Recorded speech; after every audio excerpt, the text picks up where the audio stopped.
თიანეთის მოსახლეობამ კარგად იცის და შედეგიც დადგა ამ არჩევნებზე, რომ კოალიცია ნინო ბურჯენაძე ერთიანმა ოპოზიციამ გაიყვანა 6 საკრებულოს კანდიდატი და მათ შორის ილია არჩემაშვილი, რომელზეც აქვს ბატონ ზაქარია ქუცნაშვილს ლაპარაკი, გამგებლობის კანდიდატად მეორე ტურში ოცნების კანდიდატთან ერთად.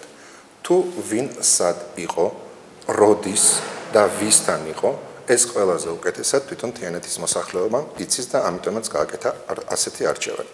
ხოლო პირადად ზაქარია ქუცნაშვილს ვურჩევდი, რომ თავი დაანებოს სუსის თანამშრომლებთან ერთად სოფელ სირბილს და ფულის დარიგებას.